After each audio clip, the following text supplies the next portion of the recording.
Over the next several weeks, we're going to be talking about the deeply formed life, a life of discipleship that is about growing deeper, growing our roots into our faith. And so we're going to spend a little bit of time talking about that today, the importance of this work. As I shared in my sermon on Sunday, the work that we do, this interior work, requires a lot of intentionality. I think while we all, if you're watching this video, my assumption is you're either part of this church or connected to it, and all of us want to be followers of Jesus Christ. We identify as Christians, but it's really easy to be a Christian and just sort of skim on the surface. It takes a little more effort to do that interior work. And so thinking about the intentionality of that, and so Reverend Amanda and I are here today kind of having this conversation and sharing it with you because I think it's so important for all of us to know a little bit about the journey that we make as individuals in our discipleship. And so Amanda, since you kind of inhabit this world of discipleship as pastor of discipleship, you live in this world a lot. So talk about the importance of the interior work and the intentionality of this. Yeah, so what I really thought of was when I was in seminary, we had formation. Right. And the point of that, we had 5 semesters of it, of ideally your 6 semesters, was to build self-awareness and to just be a healthy leader, a pastor of a congregation or ministry leader. So when I think of this work of discipleship, this journey that we're going to be taking on, it's about building healthier selves, having self-awareness, deepening our emotional intelligence, because it's connected with our spiritual life. So it takes work, it takes reflection, it takes vulnerability, and I know none of those things are easy. They don't come naturally to us, but the work we put into it, the time we put into it, that willingness to look deep within ourselves and allow God to illumine those spaces in our lives is only to our benefit in the long run.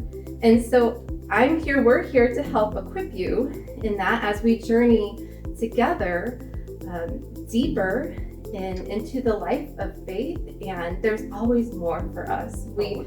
There's always more. Sometimes we think we've arrived at a place, at a destination in our spiritual life, but there is so much in our life with God. So I'm excited to see the more that we can all experience in this, and to deepen those practices, maybe to try new practices as we grow in faith. So thinking of that, what are some of those practices of the interior life that help nurture your spiritual life? Well, I will tell you, this has not been an easy area for me. And you and I went to different seminaries. I didn't have 5 semesters of this kind of work. It sounds great, by the way. I think that would have been fantastic to have that kind of work. Mm-hmm. Not that we didn't do spiritual formation, right. But it just wasn't that regimented or that clearly laid out for us. And I'll tell you that this has been an area of struggle for me because I find that I go through seasons in my life where one discipline works really well for me, and then suddenly it just sort of dries up, or I feel like I'm becoming legalistic about going through the motions of doing something because I'm supposed to, and then not really seeing it bear fruit. And for a while, that's probably okay because you go through those seasons and desert moments. But to stay in that space isn't a healthy thing. And so, for me, the rhythm has changed over time, and for a while that it was important for me to come here first because I come to the office every day to come here and then pray, go in the sanctuary and spend that time. And I still do that on occasion, but it's not an everyday thing for me now.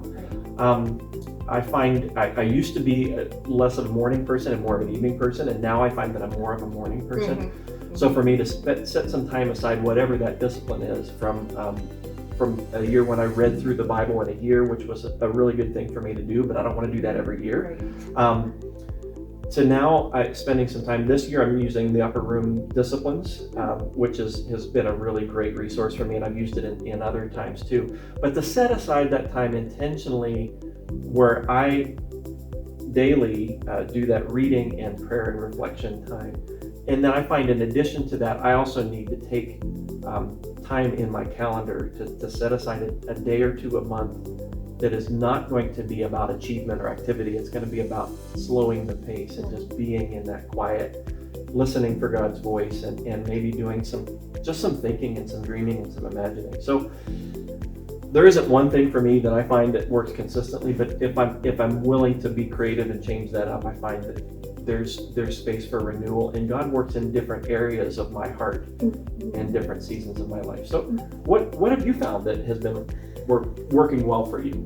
Yeah, I can relate to that struggle of different seasons and different things working in different times. And I think it's been exacerbated by the pandemic.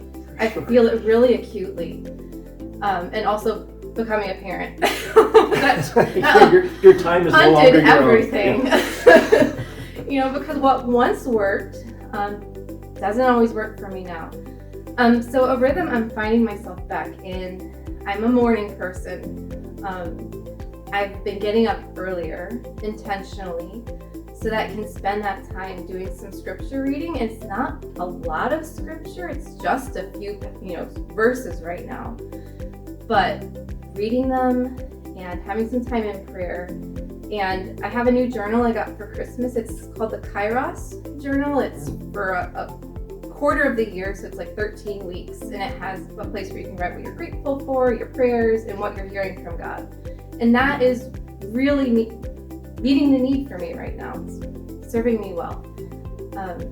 And also something that throughout each week I take intentional time of Sabbath. I like a half day off on Friday, a little time off on Monday to catch up after the weekend. That has been very crucial to me, and protecting that time so I can rest and be renewed and be the best leader that I can be. Those are some really helpful practices for me. Well, I think one of the things that we do for each other is just some accountability around that, and you know me well enough to know that taking that intentional time for Sabbath is hard for me, and so you helping to hold me accountable for that, and God help him, Gregory Kendrick tried to hold me accountable for that, and it never worked.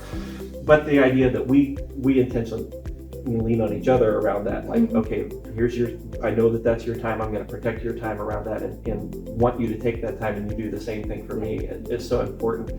I think we talk about this in terms of, and by the way, neither of us we're not spiritual superstars. We're not heavyweights here.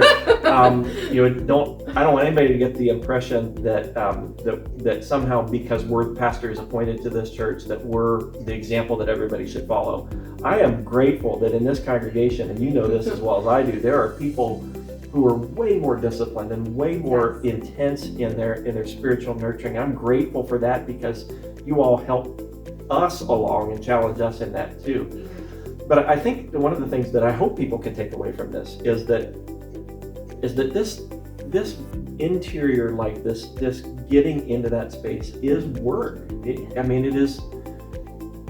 is not easy for us to do. As I shared in my sermon, that we're constantly being formed in some way. And Rich Viotis, who talks about this, says we are being shallowly formed, whether that's intentional or not. Often it's just very passive. But to say we are followers of Jesus who want to live in this space where we are in relationship intentionally with Jesus means that we have to be attentive to the movement of the world around us, and then to not be satisfied to just stay in that space, because everything else around us is constantly pulling us and stretching us thinner and thinner. But stretched thin doesn't get us there. It's that deep dive, and it does require some work. And so our hope is that as we're making our way through this sermon series, and as we're sharing some of these practical ideas with you, and as you're talking about them in your small groups or sharing them around the dinner table, you're making that intentionality and taking that space and doing that work. And as Amanda said, we're here to help. We have resources. We have our group life team is great at this. We have some resources for you, and we're happy to just have conversation about what's working and what isn't. And know that we are praying for you. We are cheering you on. This is how we become the kind of committed followers of Jesus Christ that we think Christ has called us to be. We know that when we do that work, we become more Christ-like, and that is always moving us to a place that is closer to God's heart, and that is a really good thing. So I want to encourage you and just pray for you and hold you up in this time as we're making our way through this season together. May God bless you today.